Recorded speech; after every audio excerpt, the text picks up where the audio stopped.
Before we get into it, I have a question for you. Have you ever felt completely lost?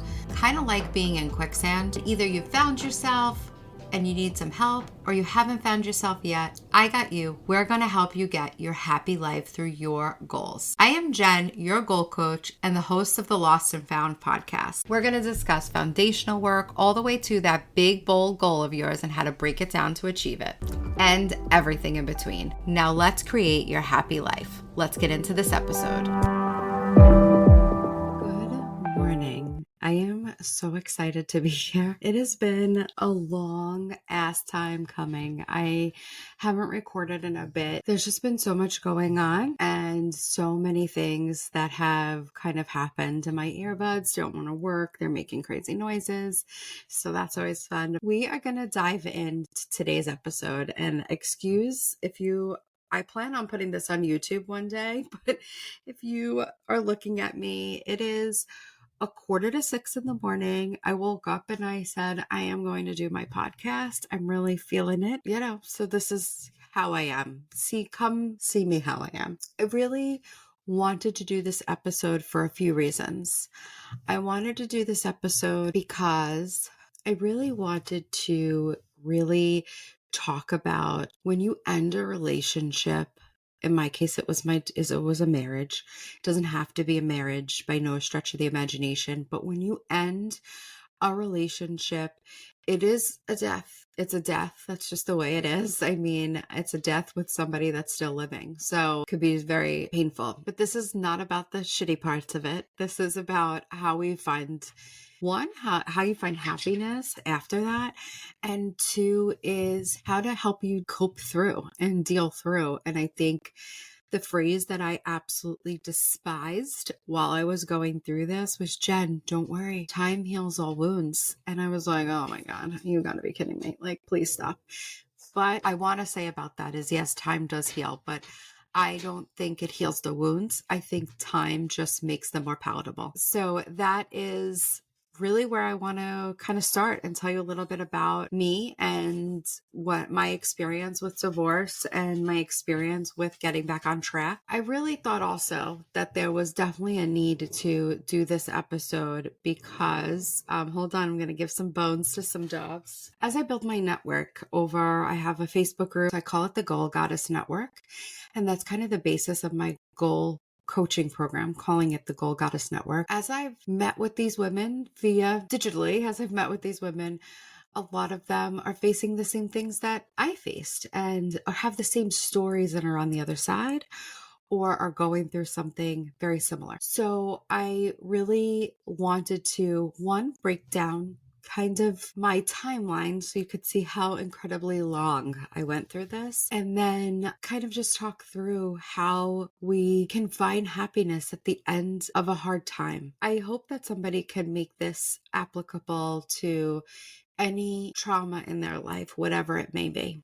So if you have anybody that can help from this, I would love for you to just, while you're listening to the podcast, just click the share button. It's on everything, and you could text it to a friend. That would just mean the world to me, because that is ultimately the goal, is to just help more people. That's the goal of this podcast. I wanted to quickly go through the cliff notes of my divorce. And those for you who don't know, I was married to my high school boyfriend. We were together since I'm 15. We got married at 26. So it wasn't one of these things where we got married right out of high school. This is the cliff notes to a very long road to divorce, I should say. My niece, who is now, she will be 16 in January, but it was was her first birthday. So it was January of 2008. I'm going to say 2008. I was 31 years old. We got married at 26. So it really wasn't a long period of time. That was the night I knew. When you know in your bones, like I knew, when you just know, like things are off, and I didn't have a good feeling that entire party. And it was snowing. I remember what I was wearing. You remember all these crazy things. We got in the car. I was going to go back to my brother's, and we were going to open the baby's gifts and whatever. And he dropped me off and he was like, I'm not coming in. I can't do this anymore. Let me paint the picture. We basically didn't have a home because we got rid of our apartment and we moved in with his mom because we bought a house, literally knocked it down. So the house was unlivable. I don't even think it had walls at this time. It was almost non-existent. So where the fuck am I going to go? If I tell my family, when I say I don't know where to go, I don't have a place to go, that is not true. My family's beyond amazing. And I wound up living with my parents for years, but I didn't want to tell them. Like, I don't want to talk about this. Like, I didn't want to talk about anything.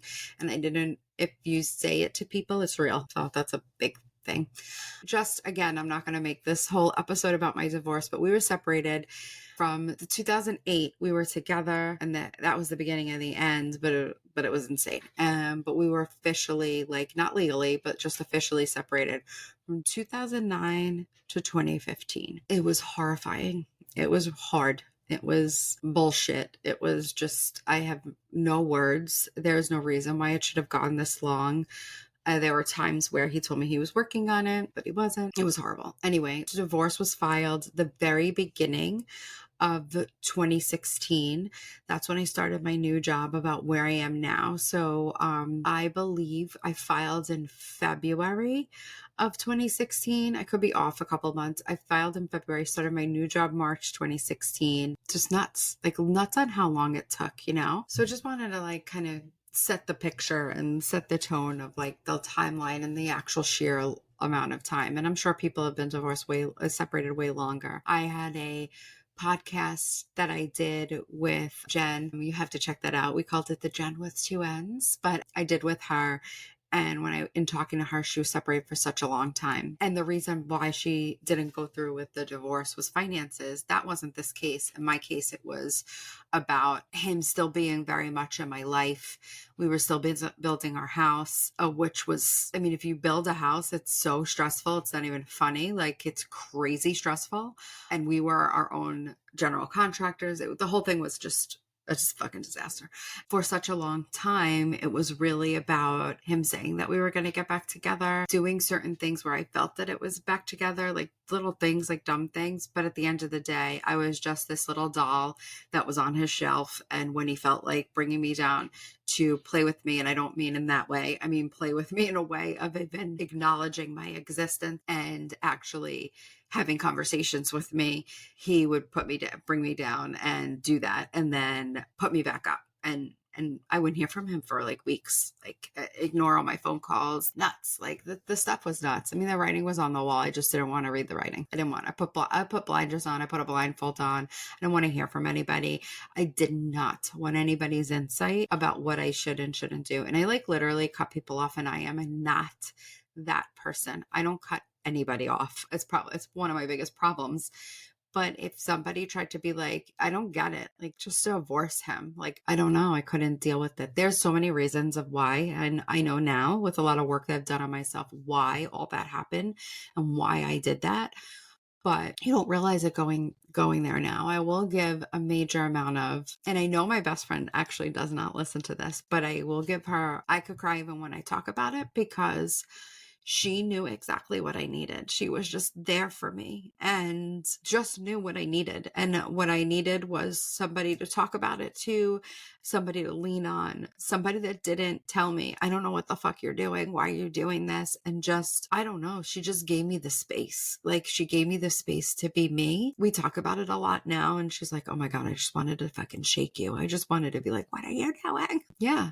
And sometimes that's what you need. So if you also have a friend that's going through a hard time, and maybe they're not the best, because I would say I was not the best of friends at that given time in my life, give them space not space and not be with them. I mean, give them space for allowing them to just be them and kind of understand what they need, and simply ask. Sometimes it's just like, simply ask. I don't know how to help you, but what do you need from me? And maybe it's just a shoulder to fucking cry on. That's all. So, all right, let's get into divorce, separation, getting out of a relationship. And it's beyond this whirlwind of emotions, right? It's beyond that. It's like insane. So like I said before, it really is like a death. The person is still alive, and it's really like, what are the stages and how do you deal with it? And stages of grief are listed everywhere. You can Google them, but this is like what I kind of took from it. They say what the stages are: sadness, then there's grief, then there's anger, and then there's relief. I'm going to tell you what I experienced. I experienced shock and displacement. I just felt like I was plucked out of my life, thrown against the wall, and I had to figure it out. And I was shocked that it was happening. Meanwhile, I shouldn't have been, but I was like shocked that it was happening. I think I was more shocked of how it was happening in the way that it happened and how I felt like, holy fuck, like I have nowhere to go. I live at my mother-in-law's. Like, where am I going to go? And I had displacement. I had complete and utter displacement. I didn't want to go to my parents. I didn't tell my parents that all this was happening for 3 months. I lived on my brother's couch with all my clothes in a fucking garbage bag for 3 months. And I cannot thank my brother and my sister-in-law so much. They had a, you know, a new baby. Like I said, Ava was only a year old, and I don't know how. I don't know how I did it all. I go look back and I'm like, what the hell? But next for me was sadness for sure. And that turned into anxiety and depression. And that lasted years. This wasn't, oh, I was shocked and displaced for 3 weeks. Then I went into sadness that turned into anxiety and depression for 1 year.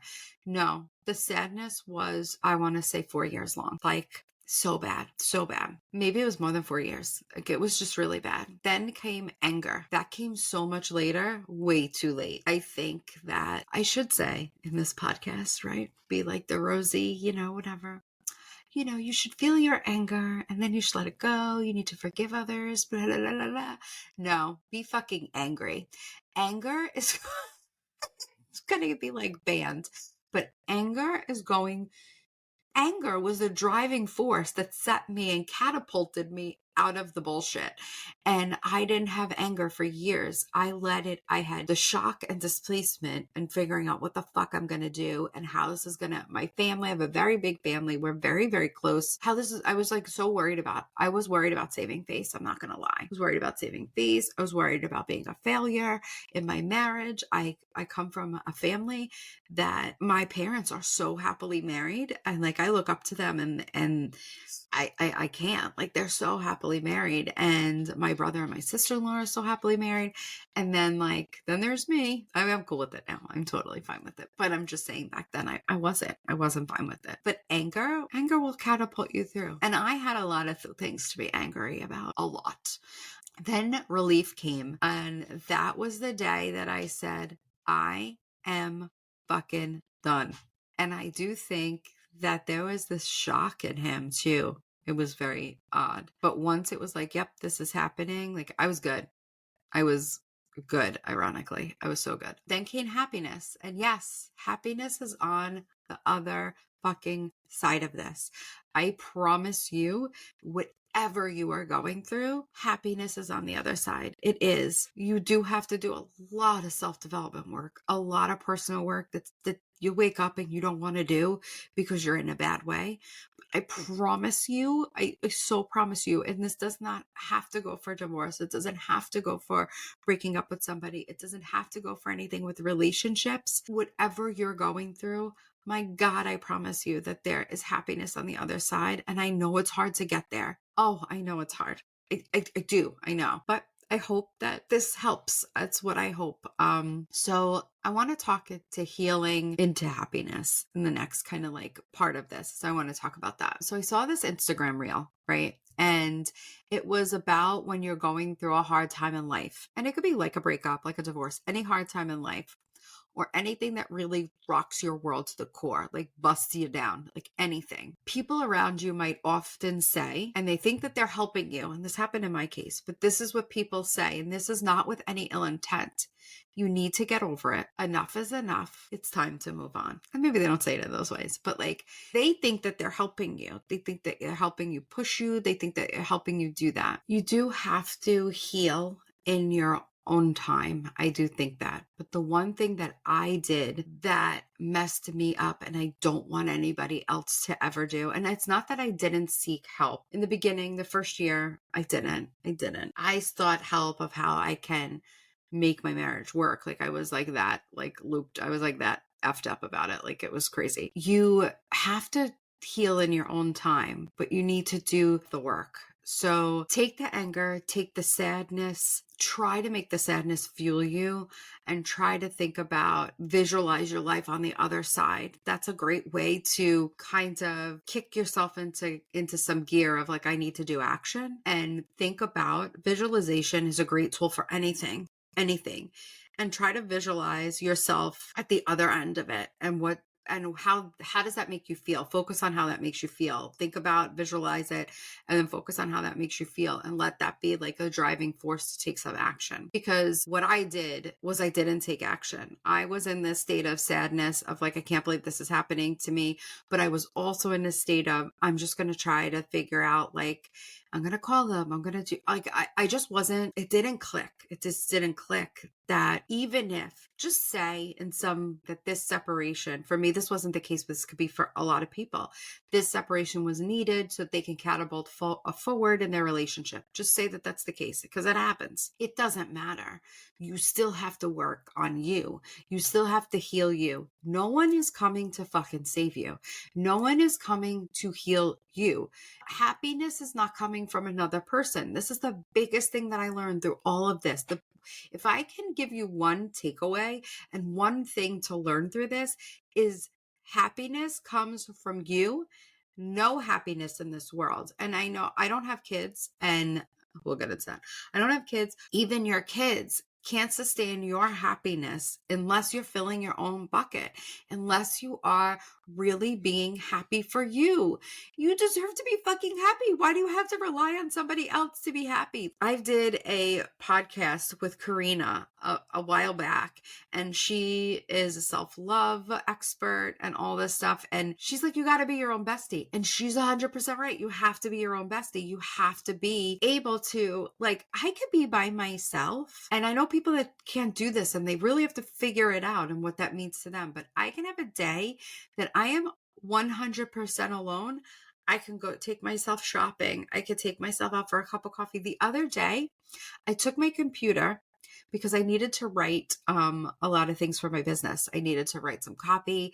I really needed the time to like brainstorm about my coaching, and I'm doing a digital course and like all this stuff. So I needed a brainstorm. I went to a local coffee shop that just opened up in my house. That's such a cool vibe. But I went there and I stayed there by myself for 3 hours. It's the best fucking 3 hours I've had in a really long time. And I was just being me by myself. And like, that is important. It's so important. So another thing to note, be your own bestie. Go take yourself out for a cup of coffee. And I don't mean run to Dunkin' Donuts. I'm not a Dunkin' Donuts fan by no stretch of the imagination. Or run to Starbucks. I am a Starbucks fan. But run to wherever and grab a coffee, get in your car and go home. I mean, go to a nice coffee shop. Go have breakfast by yourself. It's okay. You got to be happy with you. I think I'm also okay with eating by myself from traveling for work by myself. Like I wouldn't eat in my hotel room. I'd feel like when I first started traveling younger, I used to, but like, I'm like, I'm going to go take myself out to dinner, and I would go like find a nice restaurant, and I would take myself out to freaking dinner by myself. I mean, I would like stay on my phone, or at the time, like when I did a lot, the height of my traveling, there was only like Blackberries and stuff. If you're watching this or listening to this and you're like, what's a Blackberry? I have just aged myself a million years, but I would like take magazines. I know, God, paper magazines. Okay, I'm so off fucking topic. Okay. Just went off on a tangent. All right. These are like some ways I've kind of laid down like a lot of like notes here, and I really wanted to make sure I hit on everything. But so I guess the bottom line here, right, is really like, what are things that you could do right now? And I think, the visualization that we talked about earlier is definitely something that can help you spark. You need a spark so that you can say, I got to do something to get out of this. You cannot do nothing. That's the biggest thing. You can grieve, you could be sad, but there's some inspired action that needs to happen. And what I mean by that is, so even my coaching, when I coach my clients and we have sessions, at the end of every session, we talk about what is your inspired action for the week. And I firmly believe in manifestation. I firmly believe in ask, believe, receive. I believe in visualization. I believe in all these things, but I believe them to an extent of it's a mindset. And I do believe that things will happen. And I do believe that if this is my goal, it will occur. Where the manifestation part comes in is there's like this inspired action, the things that you're inspired to do, and you do those things and they don't feel like heavy work or they don't feel like heavy lift. And to me, that's like manifestation in action. You can't say I'm manifesting this and go sit on the couch and eat a bag of fucking potato chips. Like, it's just not going to happen. There is work that needs to be done. There's this inspired action. So I like to say inspired action instead of like homework or like the self-development work that you need to do. But you have to do action. You're not going to get results by doing nothing. It's just not going to happen. To move forward, it's really like, I think a lot of people say, and I've said it here, it's like you want to get past it, right? But like, if that freaks you out, because it can, when you're in the early stages, it's like, I don't want to get past it. I love them. When you're in those early stages of it, you don't want to get past it because you're invested still in the relationship because it's so new. Then don't use that phrase at all. Just say, I just want to move forward. I think that's the best way to say it. Because when you're in it, you're like, well, I don't want to move past it because of X, Y, and Z, because you still have feelings for the person at the time when it's new, right? You still have feelings. I know there's a lot of people in my life. I know Richie is one of them. My best friend's one of them too, that can do a cutoff that can, like, if somebody like fucks them over or does them dirty or, like really, I mean, not that they're like heartless people that's like, you're out, but like really like constant things and keeps doing it and whatever, they can cut the cord. They can just be like, yep, I'm done. I can't do that. I do not have that gene in my body. That is not in my DNA. I can't cut people off. I can't even, I like still allow my ex-husband to text me every like once a year when he texts me. It's like nothing major, but I can't cut it off. And I can't cut it off for certain reasons, for like, what if something happens to his mom? These people were in my life forever. So I don't love them anymore. I care for them as human beings, and I do respect the amount of time that I've spent with that family. They don't mean it like what they used to mean to me, but I am the type of person, and I take that a credit to my parents. That's how we were raised. We were raised to care for people, to love people, and we were raised that way, and we weren't raised to do the cutoff. Like, my mom would never be able to cut a human being off in her life ever. Like, she wouldn't. And I wouldn't want her to ever change for that. I love her for that. Like her compassion for people and all of that. She's instilled that in my brother and I. And we're both very similar in that way, where we can't. And it bothers us. Like, and it's not like, oh, this person doesn't like me. It bothers me. It isn't about the person not liking you. It's about you had compassion for that person. I digress. I go off on these fucking tangents. Okay. So the next step is to get a coach, to get a mentor, to seek help. And I think therapy is amazing. Like, I think therapy is amazing. I am not saying don't get therapy, get a coach instead. That is not what I'm saying at all.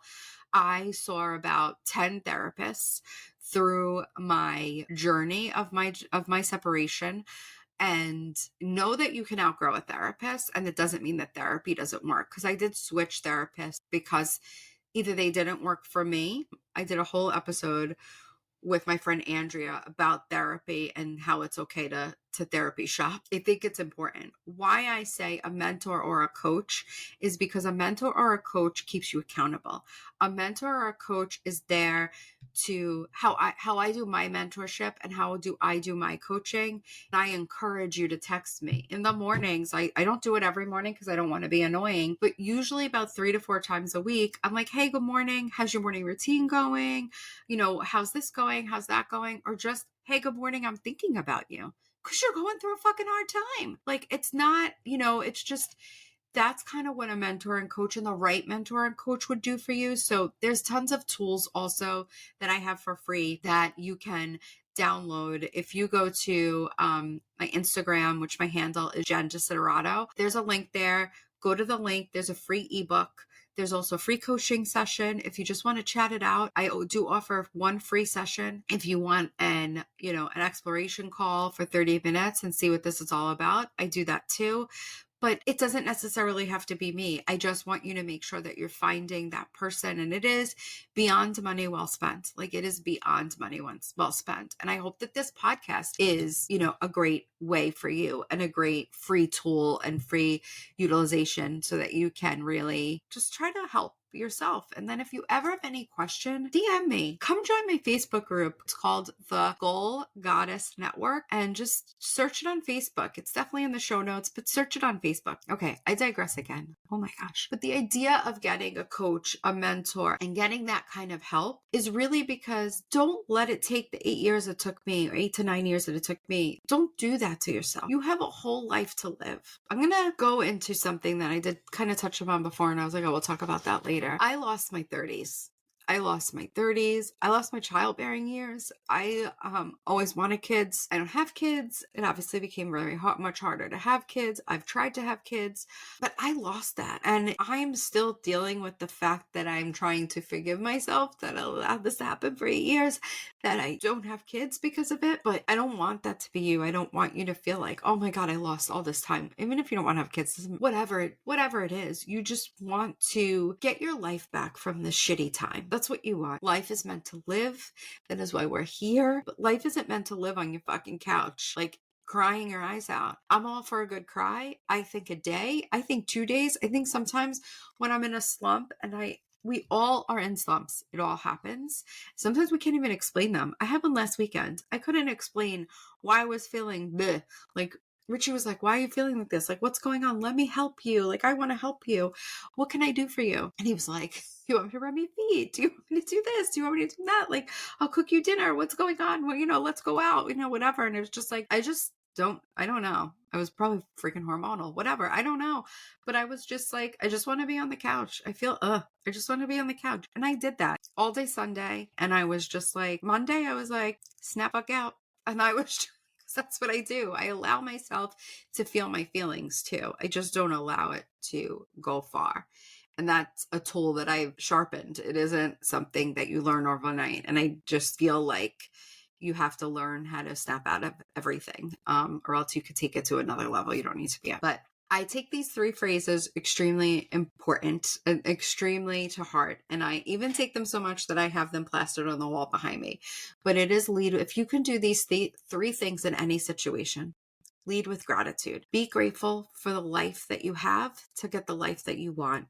Be grateful for the people that surround you. Be grateful for the life that God has given you. Be grateful for the hard situation that God has put in front of you. And I say God, universe, higher power, whatever you believe in. For me, it's God, but like whatever you believe in. I say universe a lot too. But believe that this is being presented with you and you are going through this for a reason. You will not know that reason now. So if you try to rack your brain to fucking figure it out, you're not going to. So move it on, because you're not going to figure it out. Have the faith and the trust and the love in, whoever you believe in, to make sure that that's, real for you. Celebrate the small wins. Celebrate the small wins. You couldn't get out of bed for 5 days because you were crying and you were sad. You went and took a shower and got yourself a cup of coffee. Fucking celebrate your ass. Like, celebrate. It's okay to celebrate. I want you to celebrate. You should celebrate. And that goes for any goal that you were trying to achieve in life. It's like, celebrate your little wins. You can't lose 1 pound. You can't lose 50 pounds without losing that 1 pound. So celebrate the 1 pound. I was that person that would get on the scale and be like, I only lost 1 pound, and be pissed off and then go eat a cheeseburger. If you step back and you're like, oh shit, yeah, I can't lose 50 pounds without losing 1. Like, you can't. It just doesn't happen. You can't save $1,000 without saving $1. Like, it just doesn't happen. And then the last is give yourself grace. And that is kind of what I did for myself last weekend when I was feeling I had so much to do. I wanted to film a podcast. I wanted to do this podcast on Sunday. I didn't do it. I did give myself grace. Don't use this as a cop-out is my biggest advice to you. This phrase is great, and I'm all for it. But if you're going to use it as a cop-out, check yourself. Check yourself before you wreck yourself. And then remember that happiness is here. It's in your heart. You can make it happen. You can totally make it happen. Trust me. Your heart isn't black. It's full of happiness. It's just hard to get out in the shitty situation that you're in. Everything in life is fixable. The worst things ever that have happened in life, there is some sort of solution So just remember that. And sometimes it just takes us a long time to figure out the solution. Just don't let it take too long. Know that you have to get help sometimes.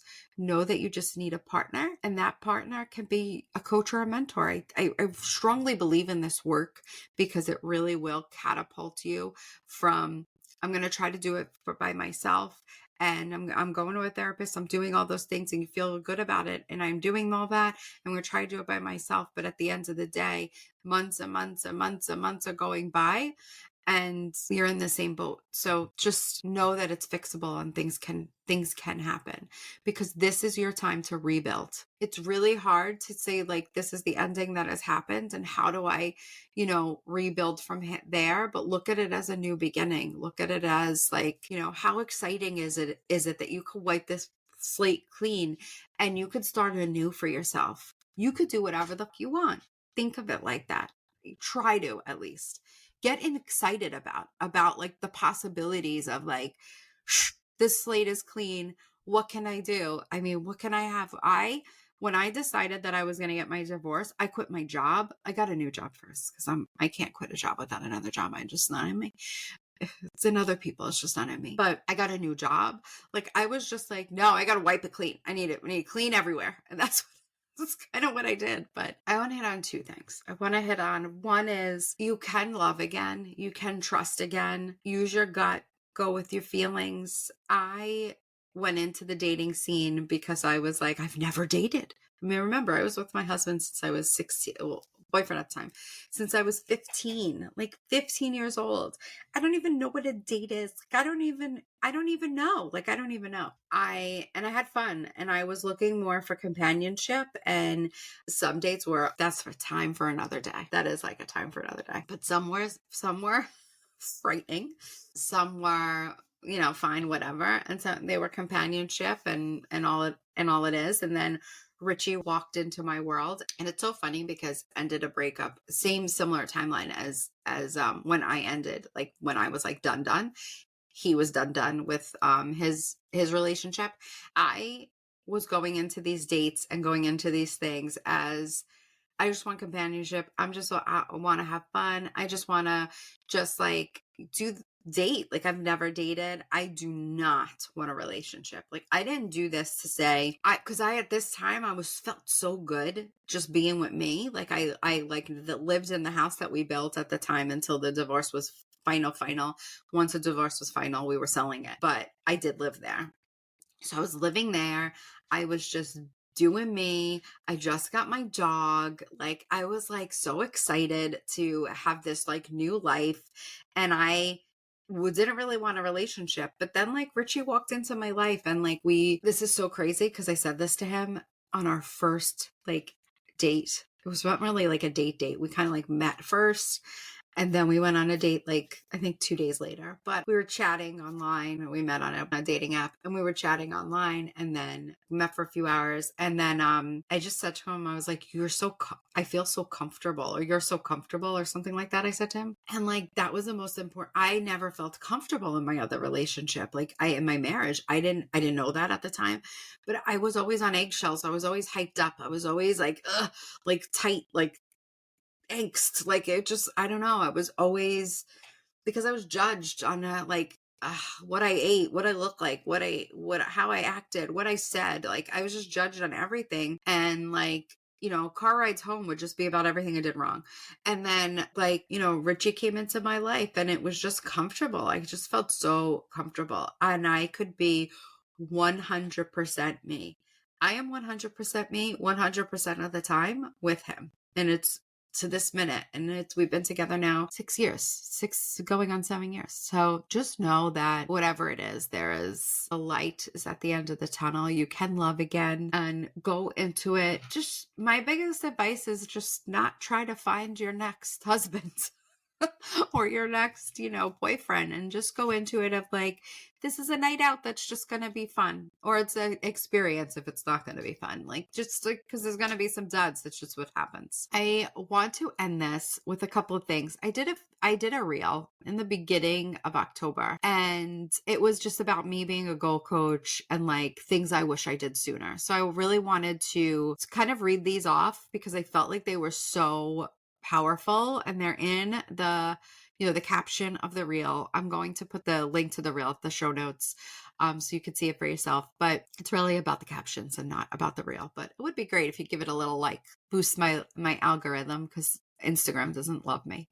But anyway, things I wish I did sooner is what I kind of wrote. I wrote about me being a goal coach. Actually, I read the whole caption to you. I try to be funny here, but I got a lot of poop emoji from people about this because my separation lasted 8 years and it killed me. I'm not exaggerating. If you know, you know. It brought on self-hate. I said this might be strong words, but this is my truth. Anxiety, depression, and zero motivation for something better. Here's the thing. I am on a mission to collapse time for you, achieve your happy life through your goals, post your breakup, or any life challenge. The things that I wish I knew sooner. 1. Every day set a goal for yourself. Can be as little as getting out of bed, taking a shower, and going to a coffee shop.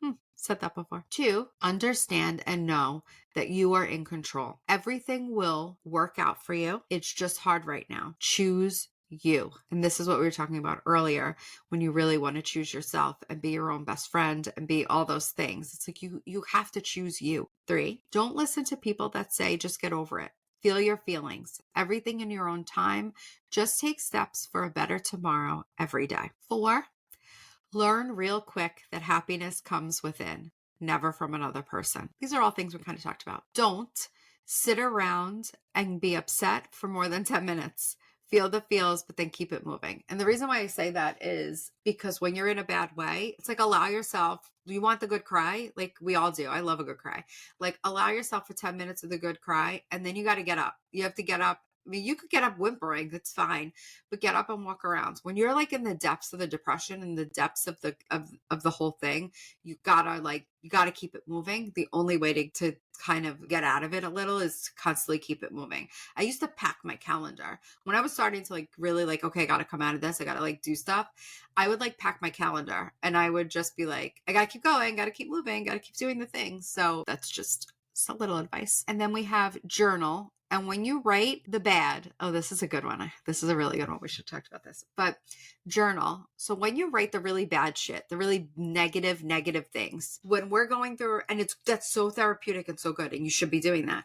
But when you're going through like this really shitty time, when you're at the depths of this, right? You're really going through the bad time.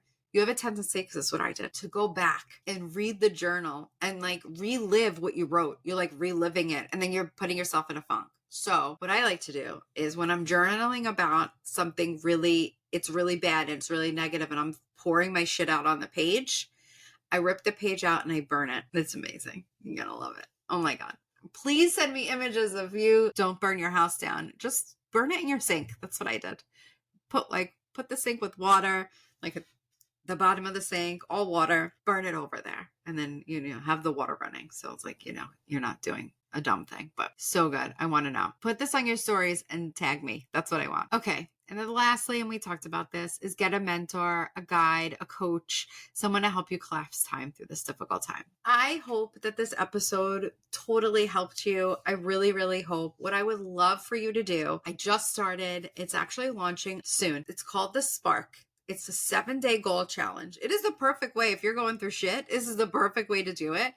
And it's basically videos of me doing coaching with you and downloadables and all the things. It's just like such a great way and start to building your goal goddess, life, like being a goal goddess and kicking ass in your goals. And it really helps you map out your next 90 days, like map out your life and in 10 life pillars. And I've done a whole episode on why 10 life pillars. Please take a listen to that. I think it's episode 1 or 2.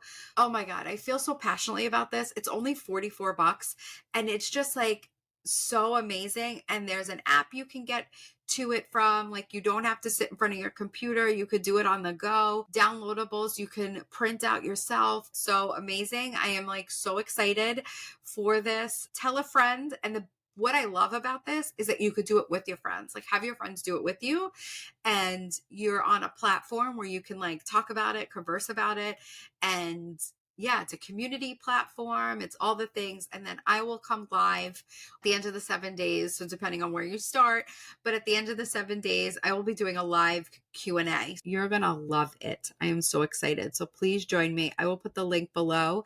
But if anything, just shoot me a DM. That is the best way to get me. Shoot me a DM. And then I would love it if you can, put this in your story that you listen to this podcast and take a little screenshot and tag me in it. I really appreciate it. Please spread the word, do the things, share my profile, share my shit, and let's help people. Thank you guys so much. Have an amazing, amazing day. It felt so good to get back and do this. I'm like super pumped right now. Thank you so much for listening to this episode. Please reach out. My Instagram and email are below in the show notes. I would love to hear from you, what you would want to hear more of, or if just you simply need some help and want to ask some questions, I would love to tackle them for you. Remember to celebrate the small wins. Little things equal big impact. Lead with gratitude and remember to give yourself grace. Have an amazing week.